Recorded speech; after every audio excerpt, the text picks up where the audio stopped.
पाठशाला एंड आज की इस वीडियो में हम पढ़ेंगे म्यूजिशियन किंग के बारे में। एंड भाई ये कौन था म्यूजिशियन किंग? एक राजा जो तलवार छोड़ हाथ में सितार लिए बैठा है, जो आदेश नहीं उपदेश देता है। आइए जानते हैं उस राजा के बारे में। तो पहले इतना सस्पेंस नहीं क्रिएट करते और पहले ही बता देती हूँ, जिस म्यूजिशियन किंग की मैं बात कर रही हूँ इतनी देर से, वो समुद्रगुप्ता है। तो इस वीडियो को 4 पार्ट्स में डिवाइड किया गया है। फर्स्ट पार्ट समुद्रगुप्ता के बारे में डिस्कस कर रहा है, सेकंड हर्षवर्धन के बारे में, थर्ड सदर्न किंगडम्स के बारे में एंड फोर्थ एडमिनिस्ट्रेशन के बारे में। So without any further ado let's start this video. तो अब हम सबसे पहले बात करते हैं समुद्रगुप्त जी के बारे में। तो देखो समुद्रगुप्त गुप्त डायनेस्टी से थे समुद्रगुप्त, ठीक है। उनकी इंस्क्रिप्शंस जो है जिनसे हमें पता चल रहा है उनके बारे में, वो इलाहाबाद में जो अशोकन पिलर है उन पे इंस्क्राइब्ड है। और वो किसने लिखी है? हरिसेना ने। हरिसेना कौन थे? उनके कोर्ट पोइट थे, मिनिस्टर थे कोर्ट में, और एक पोइट थे जिन्होंने उनके लिए काव्य लिखा था। उसमें क्या कहते हैं, प्रशस्तीज लिखी थी। प्रशस्तीज का मतलब क्या होता है? In praise of. और उन इंस्क्रिप्शंस थी उसमें उन्होंने सारी उनकी जीनियोलॉजी, मतलब एंसेस्ट्रल डेटा, सारा मतलब उनकी क्या वो थी, स्टेटस क्या था सोसाइटी में, वो रूलर्स के साथ क्या करते थे। तो पहले उनको किस चीज़ से कंपेयर किया गया था? उनको वॉरियर बोला गया था। समुद्रगुप्त एक वॉरियर थे, पोइट थे, इवन उनको इक्वल टू गॉड्स तक की उपाधि मिल चुकी थी। उनकी अब थोड़ी सी बैकग्राउंड हिस्ट्री पर जाते हैं। उनकी मदर जो थी कुमारा देवी, वो लिछावागंज से बिलोंग करती थी। एंड उनके जो फादर थे चंद्रगुप्त उनको सबसे पहले टाइटल मिला था महाराजा अधिराज। अभी महाराजा अधिराज क्या होता है? ऑफ कोर्स आपने सुना ही होगा हर जगह ये टाइटल। समुद्रगुप्त ने भी बाद में यूज करा। अब जो फादर थे उनसे पहले जो ग्रैंडफादर आए, ग्रेट ग्रैंडफादर आए, या जो भी डायनेस्टीज आई, वो हमेशा महाराजा, राजा, इन सभी पोजीशंस पर थे। बट द फादर जो थे चंद्रगुप्त जी, वो फर्स्ट थे ये टाइटल अडॉप्ट करने के लिए महाराजा अधिराज का। अब हरिसेना ने अपनी जो इंस्क्रिप्शन थी, मतलब समुद्रगुप्त जी की जो इंस्क्रिप्शन लिखी थी, उसमें उन्होंने कुछ बताया था कि उन्होंने कैसे, समुद्रगुप्त ने कैसे अनेक्सेशन करी, कैसे अपनी टेरिटरी एक्सपेंड करी। तो पहले था आर्यवर्त के 9 रूलर्स थे। 9 रूलर्स की टेरिटरी को अनेक्स कर दिया गया था। नेक्स्ट थे दक्षिणापथ, जिसमें 12 रूलर्स थे। अब उन्होंने क्या किया, उन्होंने सरेंडर कर दिया डिफीट होने के बाद। तो समुद्रगुप्त ने उनको रूल करने के लिए अलाउ कर दिया। तो दक्षिण पथ वाले बेचारे बच गए। उसके बाद आता है असम, बंगाल और नेपाल पर। ये जो कंट्रीज ये जो स्टेट्स थी और इनके आसपास की जो बाउंड्री आउटलाइन एरियाज थे, उसमें जो लोग थे वो ट्रिब्यूट्स देते थे समुद्रगुप्त को। मतलब वो भी बेसिकली समुद्रगुप्त की इंस्ट्रक्शंस फॉलो करते थे। नेक्स्ट है जो आउटलाइन एरियाज, जो बचे हुए एरियाज थे उनके किंगडम में, जो टेरिटरी में, वो उनको मतलब बहुत ज़्यादा रिस्पेक्ट करते थे और अपनी बेटी ऑफर करते थे मैरिज के लिए। तो सरप्राइज, टॉपिक 1 कंप्लीट हो चुका है समुद्रगुप्त जी के बारे में। हाँ बस इतना ही था। मेरे को पता पूरा वीडियो का टाइटल म्यूजिशियन किंग था, बट मेरा मन कर रहा था आप लोग को कंफ्यूज करने के लिए, क्या ही करूँ। नेक्स्ट टॉपिक है हर्षवर्धना। तो हर्षवर्धना जी के बारे में पढ़ते हैं। 1400 ईयर्स अगो, मतलब 1400 वर्ष पहले वो थानेसर और कन्नौज में रूल करते थे। अब देखो वो जो थे, मतलब एक ही होता है ना, हायरार्की होती है कि फादर रूल करेगा, फिर जो सबसे बड़ा बेटा है वो रूल करेगा, फिर उससे छोटा बेटा, फिर छोटा बेटा, ऐसे रूल होता है। बट अब वो जो थे हर्षवर्धना, वो सबसे बड़े बेटे नहीं थे उनके फादर के बाद। बट जब उनके फादर की भी डेथ हो गई और उनके सबसे बड़े जो बेटे थे जिनको थ्रोन मिलनी थी एक्चुअल में, उनकी भी डेथ हो गई, उसके बाद अब ऑफ कोर्स किंगडम तो उन्हीं को संभालना पड़ा, थानेसर का किंगडम उन्हीं को संभालना पड़ा। उसके बाद जो उनके ब्रदर इन लॉ थे, उनका किंगडम कन्नौज किंगडम, वो उनकी भी डेथ हो गई, तो कन्नौज का किंगडम भी इन्हीं के अंडर आ गया। अब इनके बारे में हमें कैसे पता चला? इस सब का क्रेडिट जाता है वर्णभट्ट जी को, जिन्होंने हर्षचरित्र लिखी थी संस्कृत में, जिसमें सारी प्रशस्ति इंस्क्रिप्शंस थी हर्षवर्धना जी के रिलेटेड। अब हर्षवर्धन जी बहुत ज़्यादा इंटरेस्टेड थे अपनी टेरिटरी एक्सपेंड करने में। उन्होंने क्या करा, मगधा किंगडम, जिसके बारे में हमने पहली वीडियो में बात करी थी, उसके बाद किसी और वीडियो में बात करी थी, मुझे तो याद नहीं है, I think kingdoms of the past वाली वीडियो थी, मगधा किंगडम एंड उसके अलावा बंगाल का जो रीजन था, जो किंगडम था, वो कैप्चर कर लिया।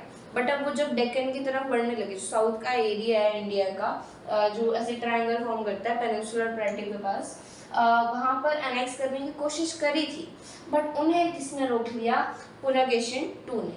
अब यहाँ से हमारा टॉपिक 3 शुरू होता है। बड़े छोटे छोटे टॉपिक है, अभी आएगा लंबा टॉपिक। अब सदर्न किंगडम्स में जो सबसे ज़्यादा इम्पोर्टेंट जो डायनेस्टीज थी, पल्लवास की और चालुक्यास की।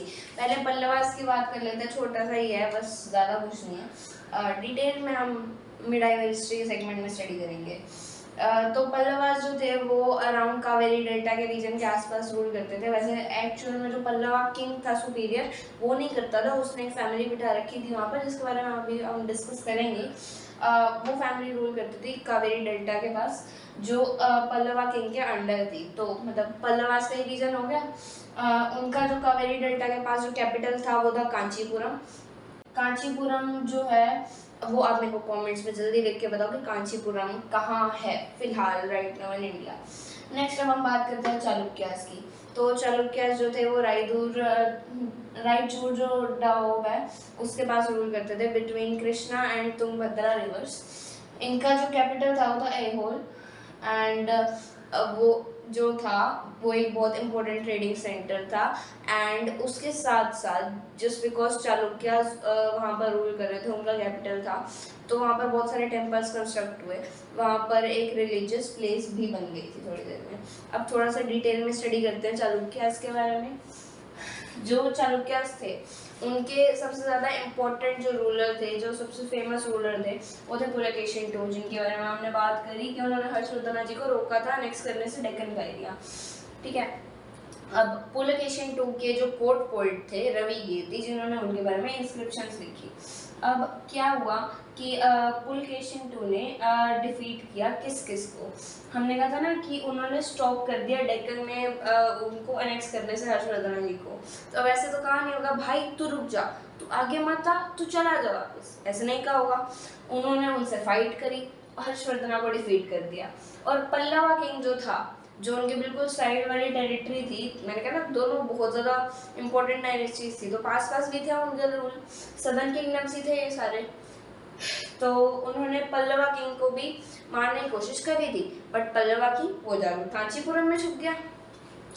ठीक है, अब हम देखो चालुक्यास थे, पल्लवास थे, बहुत इंपॉर्टेंट रूलर्स थे, बहुत इंपॉर्टेंट डायनेस्टीज थी, बट इन दोनों की डायनेस्टीज की बेवकूफ़ी की वजह से राष्ट्रकूटास और चोलास आ गए सदर्न किंगडम्स में। अब इनकी बात वैसे तो इस चैप्टर में की नहीं हुई, इस टॉपिक में की नहीं हुई, बट हम फिर भी थोड़ा सा समझ लेते हैं, बाकी जब मिडाइवल हिस्ट्री का सेगमेंट आएगा उसमें समझेंगे।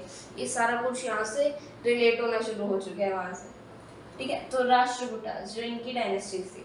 अब मैं एक कॉन्सेप्ट समझाती हूँ। एक सामंत का कॉन्सेप्ट होता था सदर्न किंगडम्स में कि वो जो किंग होता था, उनके सबऑर्डिनेट कुछ लोग होते थे जो उनके लिए या तो किसी रीजन को कंट्रोल करते थे। जैसे मैंने कहा कि पल्लवास के लिए कि एक फैमिली रूल कर रही थी कावेरी डेल्टा के आसपास, वो उनके सबऑर्डिनेट्स थे। ठीक है, उनकी बात अभी हम करेंगे। तो सबऑर्डिनेट्स होते थे, वो किंग के लिए ट्रिब्यूट्स लाते थे, लैंड मेंटेन करते थे, लैंड चीफ्टेंस होते थे बेसिकली।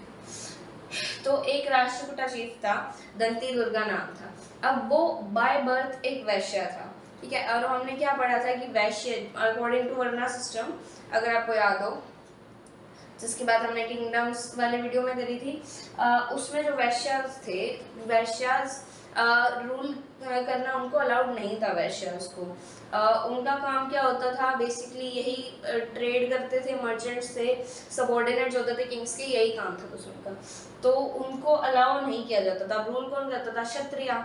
तो दंती दुर्गा ने एक रिचुअल परफॉर्म करा जिसका नाम था हिरण्यगर्भ रिचुअल, जिसका मतलब होता है द गोल्डन वॉम्ब। और इस रिचुअल से क्या हुआ, वैसे तो रिचुअल्स में मेरे को भी पता है मॉडर्न सोसाइटी बिल्कुल बिलीव नहीं करती, करना भी नहीं चाहिए, बट उस टाइम में जो करते थे उस टाइम क्या हुआ कि वो रीबॉर्न हो गए एज अ क्षत्रिय। अब लिटरल सेंस में नहीं, वो बस जब रिचुअल कंप्लीट हुआ with the help of Brahmans, तब वो एक क्षत्रिय बन गए। पहले वैश्य थे, रिचुअल परफॉर्म किया with the help of Brahmans, Hiranyagarbha ritual, बहुत इंपॉर्टेंट क्वेश्चन आएगा ये पक्का। वो एक क्षत्रिय बन गए। उसके बाद क्षत्रिय बनने के बाद उन्होंने क्या करा कि जो चालुक्यास थे इनको ओवरथ्रो कर दिया, ठीक है। और ये थे फाउंडर ऑफ राष्ट्रकूटा डायनेस्टी। अब यहाँ से राष्ट्रकूटा डायनेस्टी शुरू हो गई। अब बात करते हैं चोलास की। अब चालुक्यास के सबऑर्डिनेट्स राष्ट्रकूटास थे, तो पल्लवास के भी सबऑर्डिनेट्स होते है ना। तो जो चोलास थे वो थे पल्लवास के सबऑर्डिनेट्स। मैंने कहा था ना कि वो कावेरी डेल्टा के आसपास लोग बिठा रखे थे, फैमिली बिठा रखी थी एक जो रूल करती थी वहाँ पर। किंग डायरेक्ट रूल नहीं करता था कावेरी डेल्टा के आसपास, तो वो थी मुतरैयार फैमिली। तो वो जो मुतरैयार फैमिली थी वो क्या करती थी, ऑफ कोर्स कावेरी डेल्टा के आसपास रूल करती थी। अब एक चोलास का चीफ था विजयार, उन्होंने क्या करा, मुतरैयार फैमिली को ओवरथ्रो कर दिया, मतलब रिमूव कर दिया। तो अब क्या हुआ, उन्होंने एक तंजावुर टाउन एस्टेब्लिश किया जो कैपिटल बन गया था उनकी किंगडम का बाद में, जिसमें उन्होंने एक टेम्पल बनाया फॉर गॉडेस निशुंग सुदिनी, ठीक है। एंड उन्होंने उसके बाद, अच्छा ये तंजावुर जो था एक रिलीजियस प्लेस बन गया बिकॉज ऑफ द टेम्पल। उसके अलावा और भी टेम्पल्स एस्टेब्लिश हुए वहाँ पर। टेम्पल्स बनने के बाद और रिलीजियस प्लेस बन गया, इंपॉर्टेंट ट्रेडिंग सेंटर बन गया, उसकी भी इंपॉर्टेंस बनी तो उसको कैपिटल बना दिया गया बाद में। कैपिटल बनने के बाद जो थे जो विजयाल थे उन्होंने पल्लवास की और पल्लवास की जो बची हुई टेरिटरी थी, अब सिर्फ कावेरी डेल्टा में तो नहीं रूल करते थे, बाकी जगह भी रूल करते थे, तो वो टेरिटरी भी उनकी अनेक्स कर ली गई थी। और जो पांड्यास थे उनके साइड में रूल करते थे, मतलब उनके आसपास रूल करते थे। सदर्न किंगडम, सदर्न में उनका मतलब रूल था डेक्कन के आसपास, तो वहाँ पर पंड्यास की भी टेरिटरी ले ली गई थी। और इनके जो फेमस रूलर थे वो थे राजा राज वन, ठीक है। तो बस मेरे को पता है अभी एडमिनिस्ट्रेशन वाला एक टॉपिक रहता है, वीडियो बहुत ज़्यादा लंबी हो जाएगी, तो इसको हम, लंबा टॉपिक है वैसे भी बहुत ज़्यादा, तो इसको हम नेक्स्ट वीडियो में कवर करेंगे किसी और टॉपिक के साथ, ठीक है। फॉर दिस वीडियो सिर्फ इतना ही। Like share comment and subscribe, पता ही है आप लोग कर ही दोगे, तो मैं आपको एक सेकेंड दे देती हूँ स्क्रीनशॉट करने के लिए, there you go. And with that being said, thank you for watching this video, bye, Jai Hind.